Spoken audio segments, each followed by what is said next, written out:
दोस्तों, story time में आप सबका स्वागत है।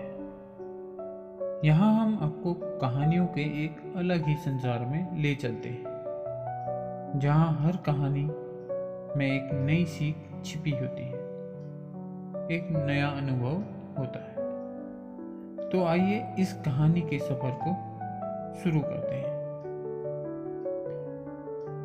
आज की कहानी है खुद की पहचान करो।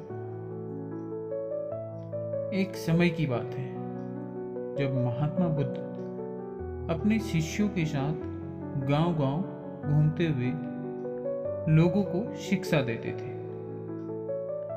एक दिन वे अपने शिष्यों के साथ एक शांत नदी के किनारे बैठे हुए थे। सूरज धीरे धीरे ढल रहा था और आसमान नारंगी रंग से रंगा हुआ था। नदी के किनारे पड़े पत्थरों की भरमार थी, लेकिन वह नदी शांतपूर्वक बह रही थी। बुद्ध नदी की तरल धारा को देख रहे थे और उसके बारे में विचार कर रहे थे। उन्होंने सोचा, यह नदी कितनी छोटी है, पर अपनी तरलता के कारण कितनों की प्यास बुझा रही है।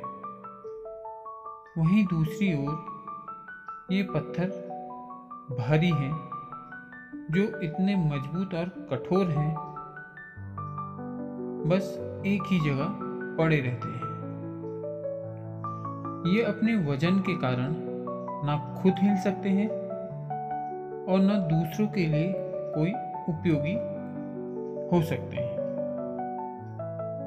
ये केवल रास्ते में रुकावट बनकर खड़े हैं। बुद्ध को इस विचार से एक गहरी शिक्षा मिली। उन्होंने सोचा, जीवन में हमें तरलता यानी लचीलापन और प्रेम को अपनाना चाहिए। यदि हम कठोर हो गए तो हम ना खुद आगे बढ़ पाएंगे और ना दूसरों को बढ़ने देंगे। पर यदि हम प्रेम, स्नेह और सद्भावना से भरपूर रहेंगे तो हम न केवल अपनी यात्रा को सरल बना सकते हैं, बल्कि दूसरों की भी मदद कर सकते हैं। बुद्ध इन विचारों में मग्न थे कि तभी उन्होंने देखा कि गांव के लोग एक युवती को घसीटते हुए उनकी ओर आ रहे हैं। भीड़ में बड़ी हलचल थी, लोग शोर मचा रहे थे और युवती के प्रति अपशब्द कह रहे थे। बुद्ध ने देखा कि युवती का चेहरा डरा और सहमा हुआ था और गांव के लोग उसे घेरकर उसका अपमान कर रहे थे। जब भीड़ पास आई तो बुद्ध ने शांति से उनसे पूछा, क्या हुआ? तुम लोग इस युवती के साथ ऐसा व्यवहार क्यों कर रहे हो? भीड़ में से एक व्यक्ति आगे बढ़ा और गुस्से में बोला, यह स्त्री व्यभिचारी है। हमारे गांव के नियम के अनुसार ऐसे लोगों को पत्थरों से मारकर खत्म कर देना चाहिए, ताकि यह हमारे समाज के लिए एक सबक बन सके। बुद्ध ने कुछ क्षणों के लिए उस युवती को देखा। उसकी आंखों में डर, शर्म और बेबसी थी। फिर बुद्ध ने भीड़ की ओर मुड़कर शांत स्वर में कहा, ठीक है, यदि यह तुम्हारे गांव का नियम है तो तुम उसे निभा सकते हो। यह सुनकर सब सुन्न हो गए। बुद्ध ने फिर कहा, लेकिन मेरी एक शर्त है। पत्थर मारने का अधिकार केवल उसी को होगा जिसने कभी अपने जीवन में ना तो किसी गलत विचार को स्थान दिया हो, ना ही बुरा कर्म किया हो। जिसने कभी व्यभिचार के बारे में सोचा भी ना हो, वही सबसे पहले इस युवती पर पत्थर फेंक सकता है। यह सुनकर पूरा वातावरण फिर मौन हो गया। जो लोग अब तक गुस्से से भरे हुए चिल्ला रहे थे, वे अब धीरे धीरे शांत होने लगे। सभी एक दूसरे की ओर देखने लगे, जैसे खुद से सवाल कर रहे हैं कि क्या वे सच में इतने पवित्र हैं कि इस स्त्री पर पत्थर फेंक सकें। कई क्षणों के बाद किसी ने भी पत्थर नहीं उठाया।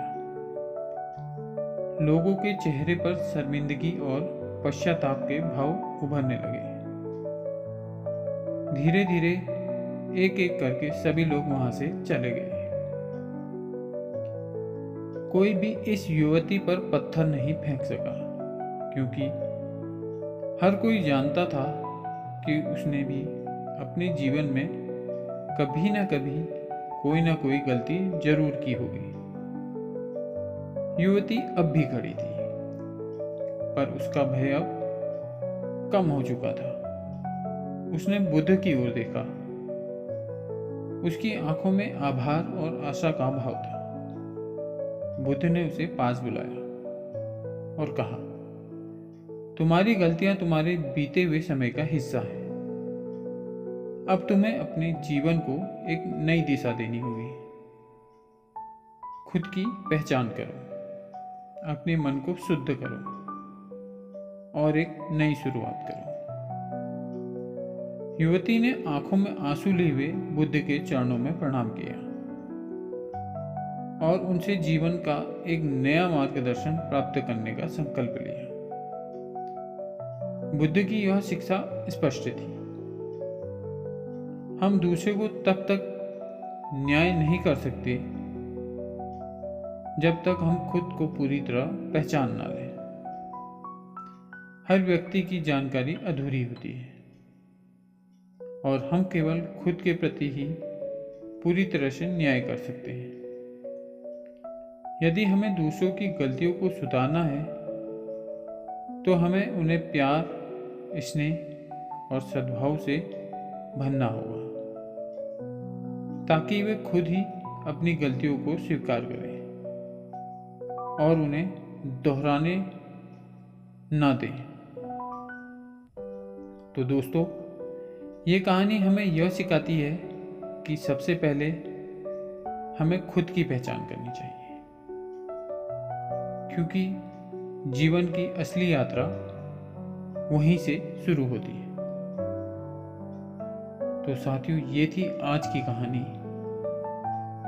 ऐसी ही और ज्ञानवर्धक और प्रेरणादायक कहानियाँ सुनने के लिए प्लीज़ लाइक करें, सब्सक्राइब करें हमारा चैनल स्टोरी टाइम। धन्यवाद।